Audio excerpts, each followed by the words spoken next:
I think I didn't do anything wrong, just tried to protect my family. But when my son's hair started turning red, nothing like my husband's brown, it all fell apart. The look on his face when he realized what I'd done will never leave me.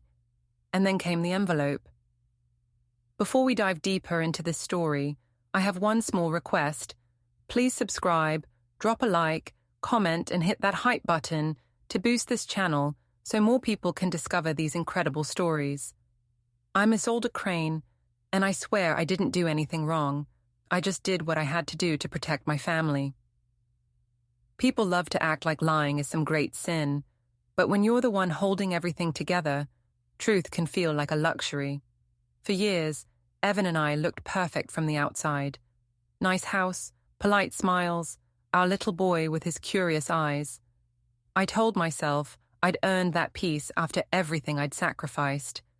But then Jamie started to grow, and his hair, bright auburn, nothing like mine or Evan's, became the kind of detail people notice.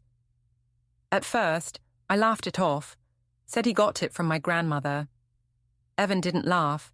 He just watched me the way he always does, quiet, calculating, like he's writing something in his head. The silence became unbearable. Friends would say, "You're lucky, he's so calm." They didn't know calm can feel like judgment when you're hiding something. I thought I could keep control, steer the story, make everyone believe what I wanted them to. But the moment I saw that envelope on the counter, my name printed neat and final, I realized control was never really mine. It started on an ordinary Sunday, the kind that looks peaceful from the outside. Jamie was sitting at the kitchen table, building a tower out of cereal boxes, laughing every time one fell. Evan was by the sink, rinsing a mug like he always did, careful and quiet. That sound, the slow, steady tap of water on porcelain, used to comfort me. Lately, it just reminded me of how careful he'd become around me. Like everything he did had to be measured, thought through, documented. I told myself it was just his engineer brain.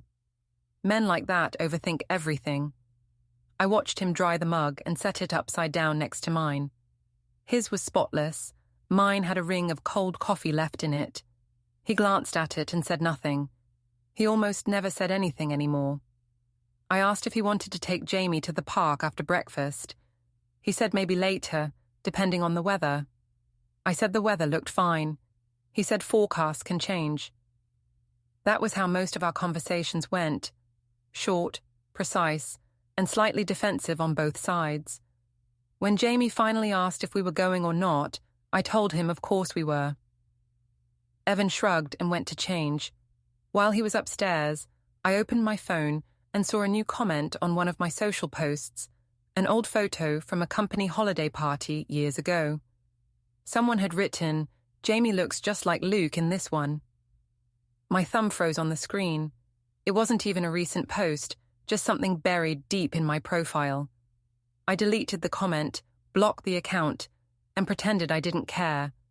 Still, my heart was beating too fast when Evan came back down.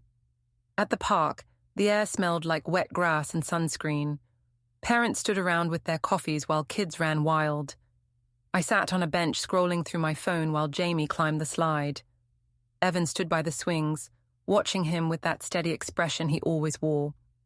A woman I barely knew from the neighborhood waved at me and walked over, smiling politely.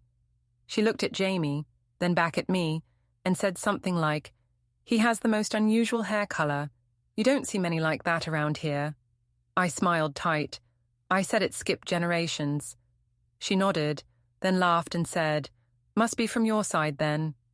He's all brightness. Your husband's more the serious type." She said it kindly, but the words stung. When she walked off, I felt the familiar irritation crawl up my throat. Everyone always noticed something, always had to comment. Evan came over, sensing the tension. I told him people should mind their own business. He said they usually do until we give them a reason not to. That line stuck with me the rest of the day. He didn't mean it cruelly, but it landed that way. That night, I called my sister Dana. She's the kind of person who never waits to be asked for advice. I told her about the park comment, how people were starting to notice little things. She laughed it off and said, "People always talk. You think every mum out there has a perfect timeline? Please, just keep smiling and act unbothered." She told me to focus on my job, on Jamie, on anything other than Evan's moods. I said I wasn't worried about him, but even saying it out loud made my voice sound false. After I hung up, I walked through the house. It was quiet except for the faint hum of Evan's laptop from the guest room. He'd started working in there a few months ago. He said the light was better, but I knew it wasn't about light. On his desk, everything had become too neat. Labeled folders, lined pens, a small locked drawer I'd never noticed before. I told myself not to snoop. I wasn't that kind of wife, but when I saw the edge of a yellow sticky note sticking out from under the keyboard, Curiosity one, it said, "Bring forms." That was it. 2 words, not even signed or dated. I stared at it like it might explain something. When I heard his footsteps in the hall, I slid the note back and stepped away from the desk. He came in, calm as ever, holding a fresh mug of tea. I asked what kind of forms he needed. He looked at me for a second and said, "Just work stuff." I laughed and said he could have told me that instead of acting mysterious. He smiled a little, the kind of smile that doesn't reach the eyes. "You worry too much," he said. Then he turned on the printer. It whirred, clicked, and spit out a blank page. He picked it up, glanced at it, and tossed it into the trash. I said something about the printer wasting paper. He said, "It helps to run a test sometimes." Later, after he'd gone to bed, I stood in the doorway of our room watching him sleep. He looked peaceful, but distant. His body angled away, his hand resting on the edge of the mattress like he might roll off any second. I lay down beside him and stared at the ceiling. I told myself again that everything I did was for Jamie. That truth would only hurt people. That Evan wasn't built to handle messy emotions, and I was just protecting him from them. In the morning, I woke up to find the bed empty, his side perfectly smooth. On the counter, 2 mugs again, his spotless, mine half full. A neat symmetry that felt like a warning. While I packed Jamie's lunch, I saw Evan's phone light up with a calendar alert. Paper drop 2:15 p.m. I stared at it until the screen went dark. I wanted to ask about it, but I didn't. At school drop-off, Jamie asked why his dad never smiled anymore. I said grown-ups get tired sometimes. He nodded like he understood. He's too observant for his age. When I got back home, I opened the closet where Evan kept old boxes. Inside, everything was arranged like a filing system. Receipts, manuals, even old birthday cards in neat stacks. It was almost frightening how organized he'd become. A man like that doesn't explode. He prepares. That evening, I tried to break the silence with dinner. I made pasta, the one thing I know he actually likes. Jamie told a story about a classmate who brought a lizard to school. And Evan smiled, briefly, the way he used to. I thought maybe we were turning a corner. Then Jamie looked at me and asked, "Mum, why is my hair red when yours isn't?" The fork slipped from my hand. For a second, all I could hear was the clock ticking. I laughed, too loud, and said it was because of my grandmother. Evan didn't say a word. He reached for his glass of water and drank slowly. Jamie nodded, satisfied with my answer. But I couldn't look at Evan. I just felt his eyes on me, calm and sharp at the same time. After dinner, he washed the dishes without being asked. I offered to help, but he said he'd handle it. I told him he didn't have to be a martyr about it. He said he wasn't. Then he added, "I just like things clean." I told him that was rich, coming from a man who left his emotional mess everywhere. He didn't rise to it. He just dried his hands, turned off the kitchen light, and went upstairs. When I checked my phone later, Dana had texted, "If he ever finds out, deny everything. No one wins when the truth gets out." I deleted the message. At midnight, I woke up to the faint sound of typing. I went to the hallway and saw a thin line of light under the guest room door. I almost knocked, but something stopped me. Instead, I just listened. There was a soft beep, the click of a drawer, then silence. I went back to bed and stared at the ceiling again. The house felt too still, like it was holding its breath.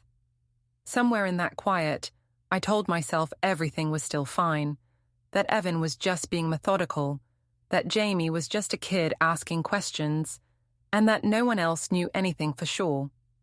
But deep down, I could feel it, the shift. The air between us had changed. Every calm word from him felt like a step in some direction I couldn't see. And for the first time, I started to wonder if his silence was less about hurt and more about strategy. The next morning, he was already gone when I woke up. The only sound was the faint hum of the printer again, coming from behind the closed guest room door. The next week began with rain, steady and cold. I watched it streak across the office windows, blurring everything outside. Inside, people moved through their routines, gossiping about the usual, projects, deadlines, whose kid got into what school. I sat at my desk pretending to type, scrolling instead through old pictures of Jamie on my phone. In every one of them, that same bright red hair caught the light like fire. I used to think it was beautiful, proof that my son was special. Now it felt like a warning signal I couldn't turn off. Around noon, my coworker Mia leaned over the cubicle wall, chewing on her straw.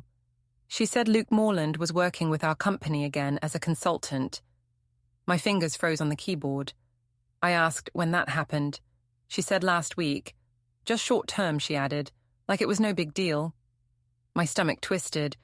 Luke, of all people, back in the building. I forced a laugh and said something about how small the world was. She grinned and said she always thought he was the fun one in our old team.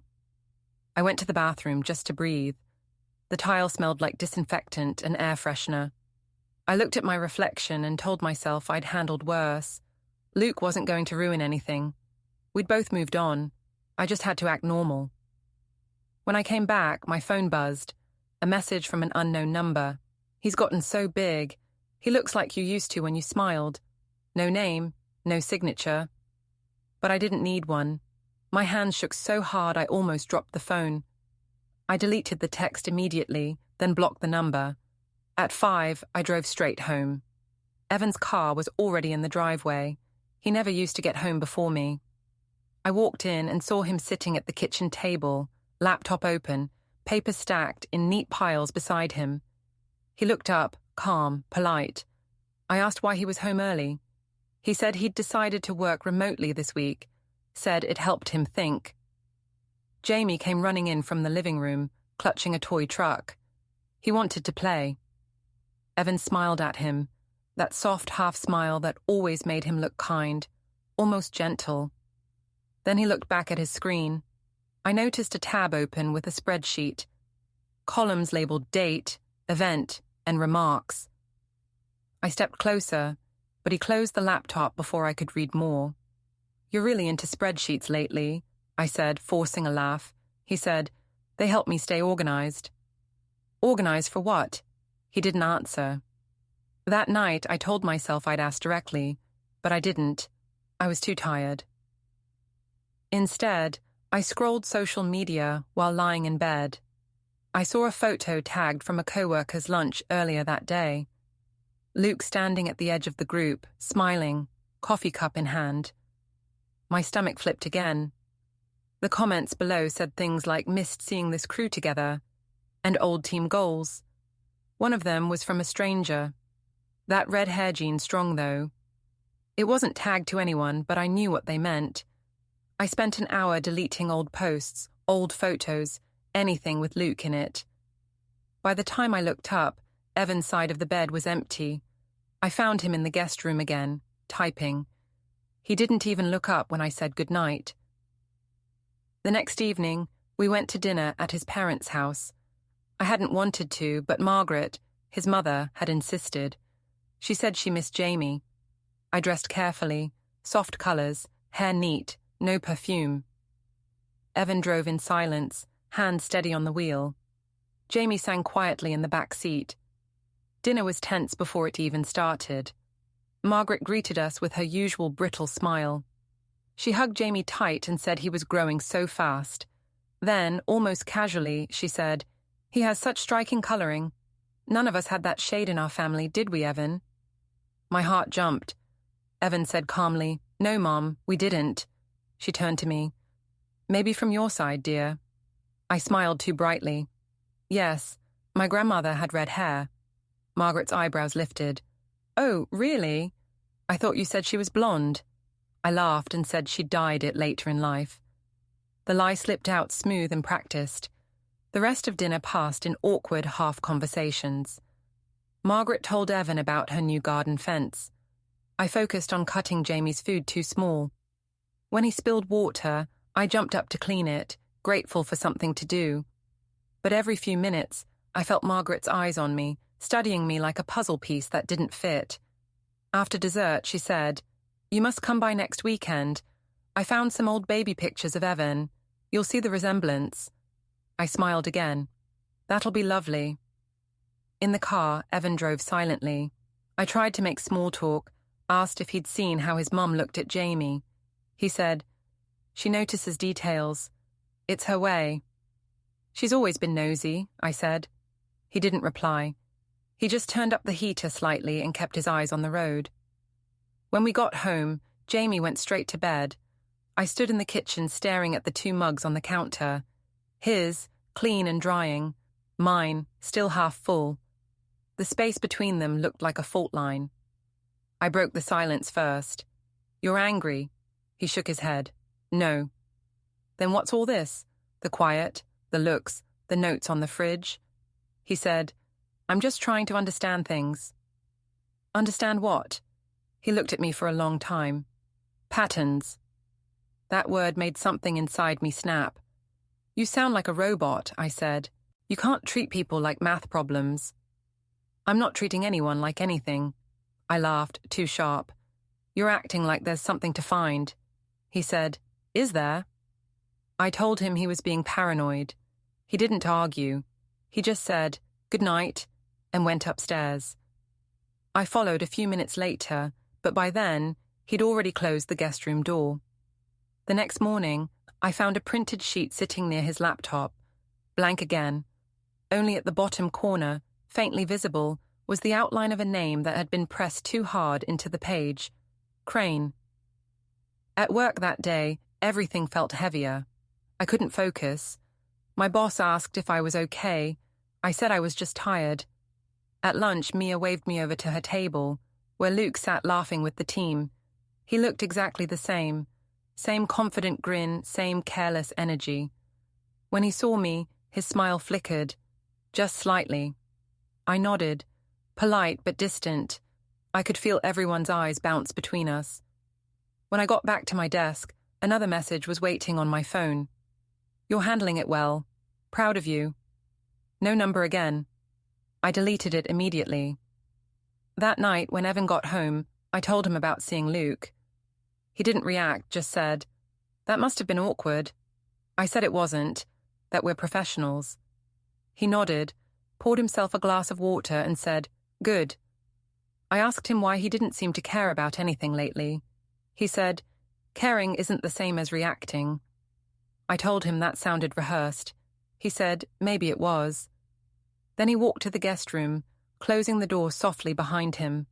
I wanted to scream, to make him fight me, to get some emotion out of him. But instead, I poured wine, sat on the couch, and scrolled again through my phone. A new comment had appeared under one of Jamie's old birthday photos. He's the image of Luke Morland. The same name, bold and clear. My chest went cold. I deleted it instantly, but not before I saw that the post had already been liked 12 times. The next morning, I walked into the kitchen and froze.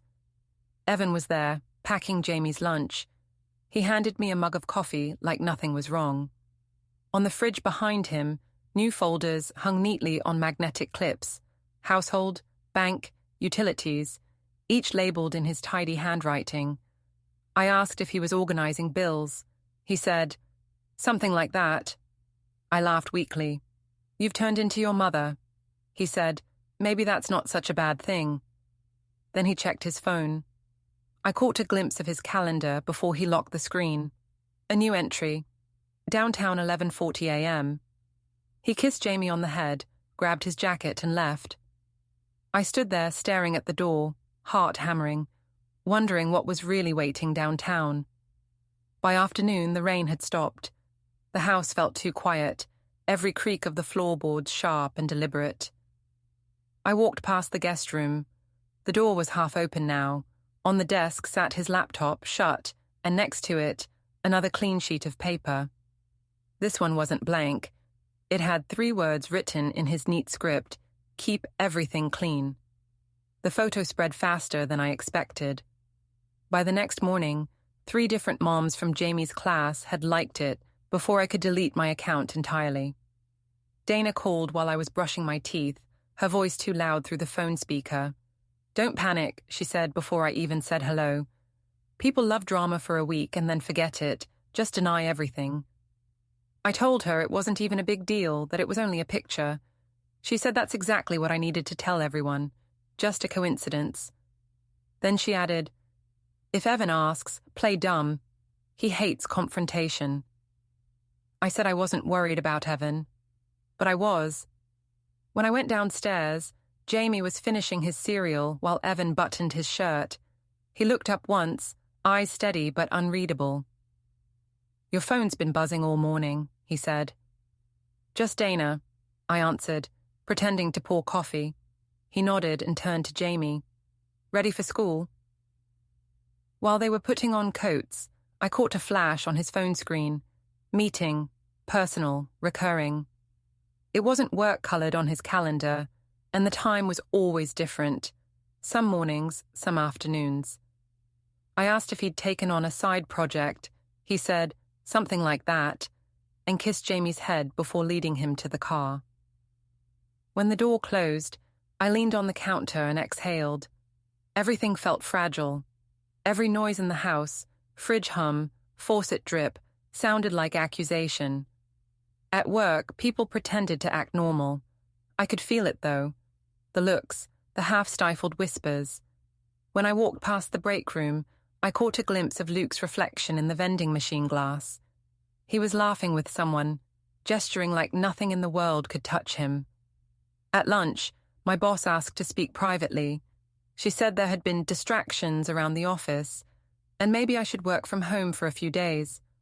I wanted to ask if she was serious, but the look on her face told me not to. I packed up my things quietly. Outside, the air was sharp. I sat in my car and scrolled through my notifications. Anonymous messages, a few emojis, one that just said, "Everyone knows." I blocked them all. When I got home, Evan's car was already there. He was sitting at the dining table with his laptop open, same as before. The folders were stacked neatly, color-coded tabs visible, blue for bills, green for insurance, red for something unlabeled. "You're home early," I said, forcing brightness. He nodded without looking up. "You too." I asked if everything was okay at work. He said yes. I asked what he was doing. He said, "Sorting." Always that same word. I sat down across from him, watching his fingers move across the keyboard. "You've been really quiet lately." "I have a lot to think about," he said. "About what?"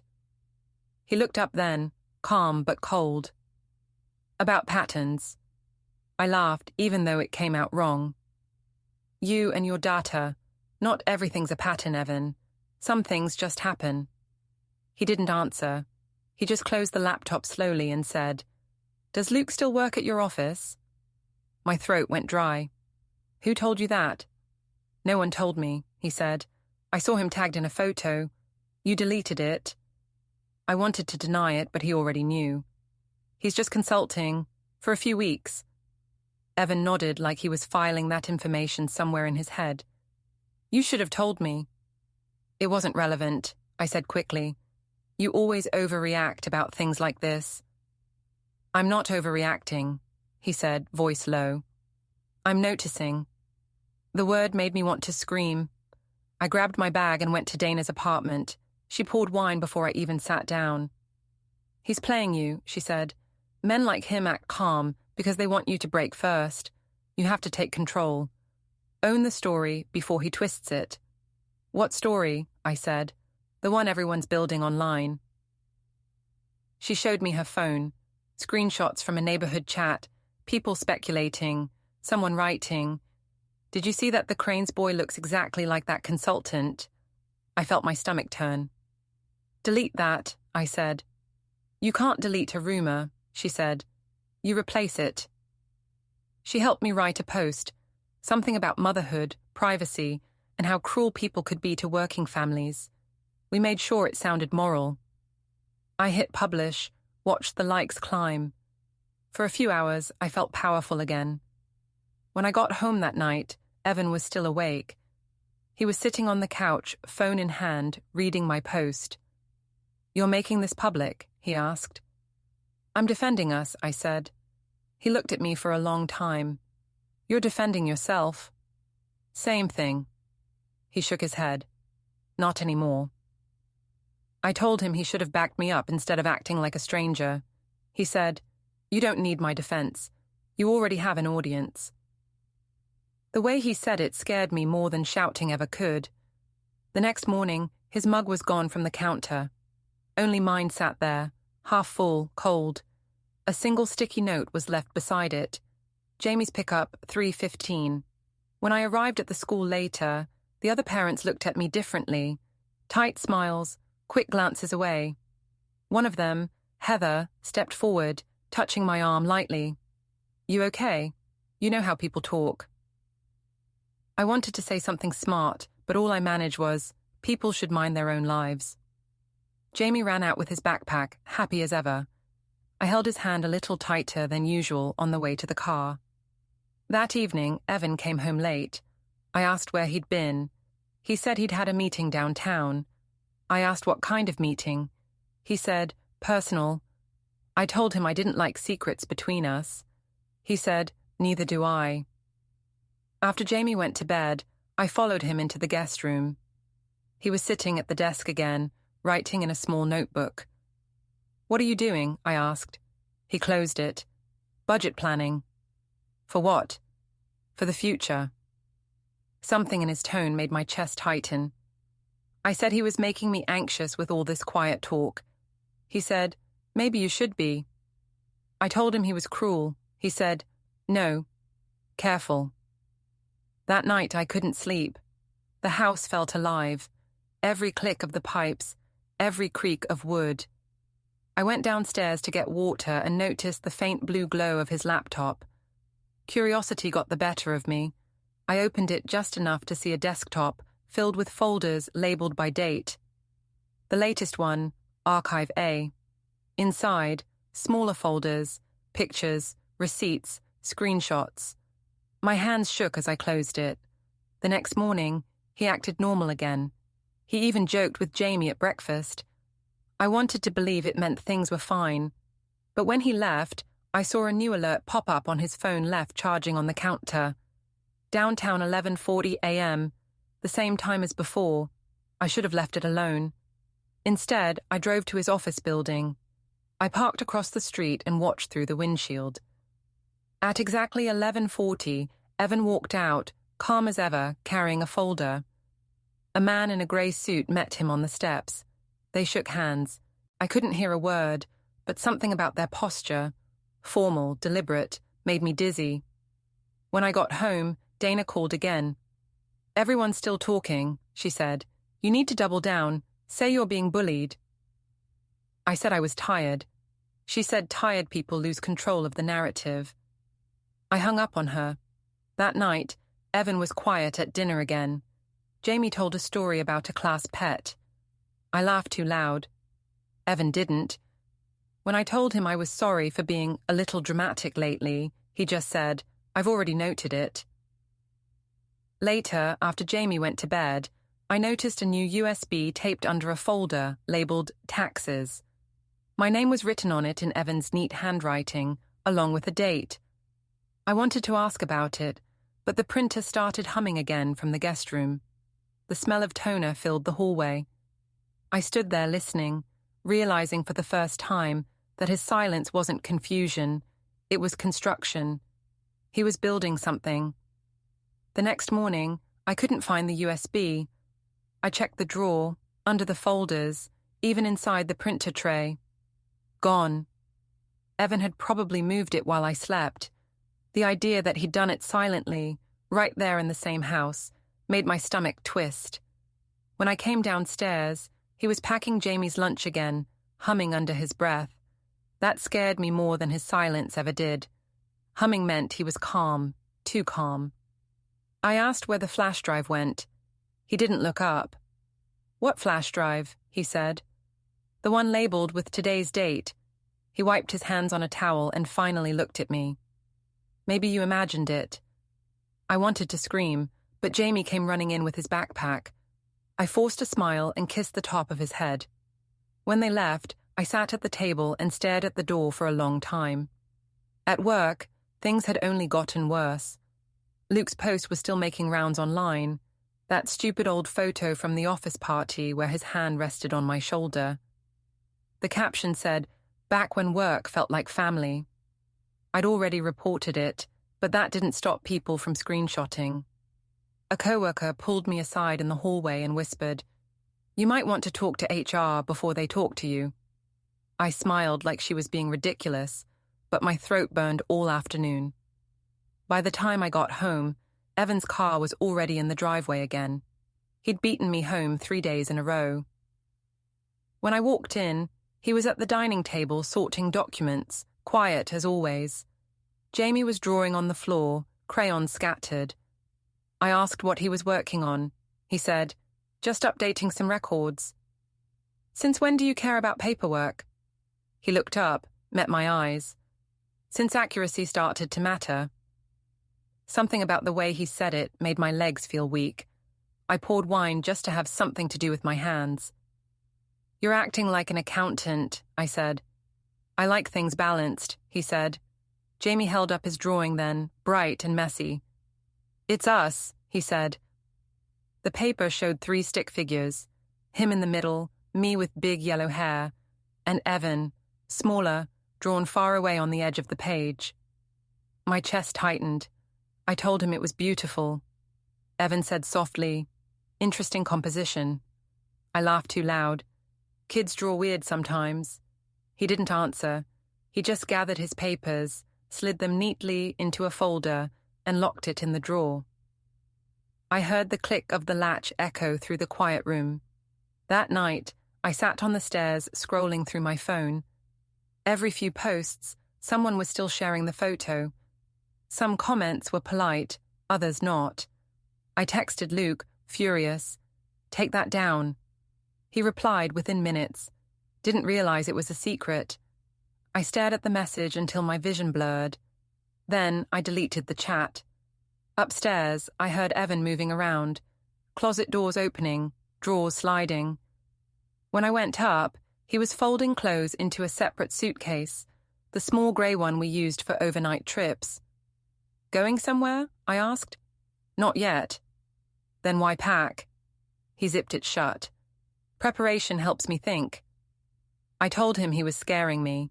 He said, "You scare easily when you know you've lost control." That stung. I told him he was being cruel. He said, "No, I'm being careful." Then he went downstairs, calm as always, and started the dishwasher. The next day, my sister Dana showed up unannounced. She let herself in with the spare key I'd forgotten she had. She looked around, like she expected to find broken glass or blood on the walls. "God, it's tense in here," she said. "What happened now?" I told her Evan was acting strange, locking drawers, keeping records, probably talking to someone downtown. "Talking to who?" "I don't know. Some lawyer, maybe." She rolled her eyes. "He wouldn't. He's too passive for that." I wanted to believe her. "He said he'll handle it properly," I whispered. She paused, the smirk slipping off her face. "Properly how?" I didn't answer. Later that evening, Evan's mother called. She said she'd like to take Jamie for the weekend. Her voice was polite. Too polite. I said we were busy. She said, "I think it's important he spends time somewhere peaceful." After I hung up, I told Evan what she said. He just nodded. "That might be good for him." You're agreeing with her? I asked. He looked up from his laptop. She's not wrong. That night, Jamie asked if we were fighting. I told him grown-ups just talk differently sometimes. He said, "You talk like you're lying." I told him not to say that word. When he went to bed, I poured another glass of wine and sat on the couch staring at the guest room door. I could see light flickering under it again, the soft clatter of keys, the faint beep of a phone recording. When Evan finally came out, I asked, "What are you building in there?" He said, "Proof." "For what?" "For when the story needs to be told." I laughed, shaking my head. "You think people will believe you over me?" He just smiled slightly. "They won't have to. They'll see it." The calmness in his voice made my whole body go cold. When I went upstairs, the suitcase was gone from the closet. I opened drawers, empty spaces where his things used to be. In the corner, a folded note, taking what's mine when the time is right. I woke up to the sound of the garage door closing. It was still dark, too early for work. I looked at the clock, 5:27 a.m. Evan never left that early. The house felt hollow without the hum of his usual morning routine. His mug was gone from the counter, mine still half full from last night. Next to it sat a folded napkin with a single line written in his small, exact handwriting. "You'll see soon enough." I stared at it until the letters blurred. I wanted to crumple it, but instead, I slid it into a drawer under the bills. By 7, Dana was calling. "He left early again," she said between bites of something crunchy. "He's playing the calm card. They do that when they've got something lined up." I told her he wasn't capable of real confrontation. She laughed. "You think silence isn't confrontation? You're not paying attention." Her voice irritated me, maybe because she was right. When I dropped Jamie off at school, Evan's mother was already there, waiting by the gate. She bent down to hug Jamie and said, "Grandma might see you this weekend." I forced a smile, but her tone made my stomach turn. After she walked away, one of the teachers gave me a sympathetic look, the kind people use when they already know the story. I drove straight to Dana's apartment. She poured coffee and asked if I'd checked Evan's social media. I said no. She handed me her phone, screen already open to his page. It was almost empty. He'd deleted everything but one new post, a photo of the sunrise from the driveway, captioned, "Clean starts are good starts." "See," Dana said, "that's a warning. He's planning something." I tried to laugh, but it came out shaky. "He's not dramatic enough for that." She gave me a look. "Maybe you don't know him as well as you think." When I got home, his car was back in the driveway. He was inside, sitting at the kitchen table with a notebook open. I could see lists, names, dates, amounts, every line perfectly aligned. "You're keeping records now?" I asked. He looked up briefly. "Someone should." I walked closer, peering at the notebook. He closed it before I could read. "What's all this?" "Household planning," he said. I laughed nervously. "You mean future planning?" He didn't answer, just looked at me like a doctor waiting for symptoms to appear. I said I didn't like being treated like a suspect. He said quietly, "Then stop acting like one."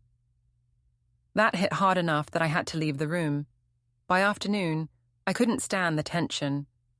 I drove to his office, telling myself I'd surprise him with lunch, maybe clear the air. When I arrived, a courier was stepping out of the building, holding a large manila envelope. He glanced at me briefly before handing it to the receptionist. I recognized Evan's name printed on the corner. When I walked inside, the receptionist smiled politely but guarded. "He's in a meeting," she said. "With who?" She hesitated. "A consultant." I wanted to ask if it was legal or financial, but my throat was too dry. I left before I made a scene. That evening, he came home calm, almost gentle. He asked if I'd eaten. I said yes. He poured himself a glass of water and stood at the counter.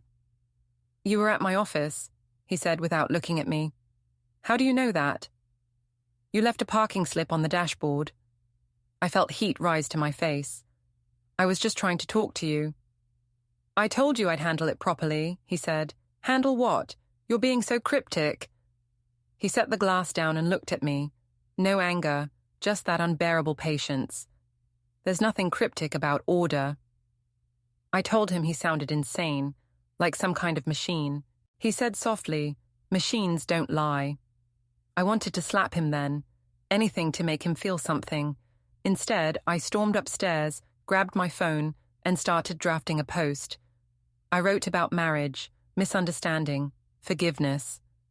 I made myself sound sympathetic, trapped between judgment and love. Dana read it before I posted. "Perfect," she said. "Everyone will take your side." I posted it.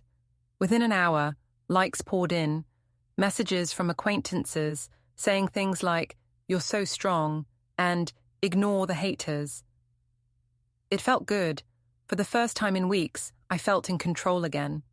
When Evan came home from picking Jamie up, he saw me smiling at my phone. "You're proud of yourself," he said. "I'm defending my family," I replied. He nodded slowly. "Whose family?" That question made my throat close.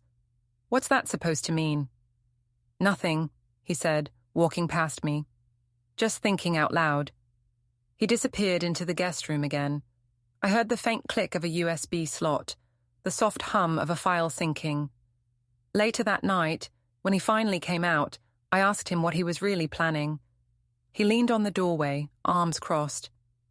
"You'll find out soon," he said. "Don't worry, I'll make sure it's fair." "Fair," I said. "You mean punishment?" He shook his head. "No, just balance."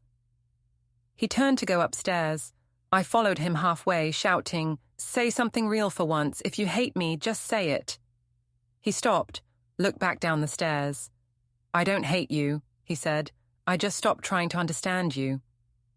For a second, I wanted to cry, but instead I laughed because that was easier. I told him he'd regret letting his pride destroy his family. He looked at me with that same measured calm. "Family isn't destroyed by pride," he said. "It's destroyed by lies." He went upstairs, leaving me standing at the bottom with my heart pounding. The next morning, the house felt too clean. His side of the closet was empty except for hangers. Jamie's bag was packed with clothes for the weekend. Evan's mother was coming to pick him up in an hour. I called Dana again, panicking. She said, "He's just bluffing. He can't do anything without proof." I hung up before she could finish, because I remembered the USBs, the spreadsheets, the photos. He had all the proof he'd ever need. When he came downstairs, dressed neatly, he paused at the door. "Jamie will be with my mother for a few days," he said. "I never agreed to that," I said. "You don't have to," he replied. "It's already arranged." I demanded to know what that meant. He just looked at me, calm as ever. "You'll find out soon," he said again. Then he added, almost kindly, "Don't worry, Isolde. I'm not angry, I'm organized.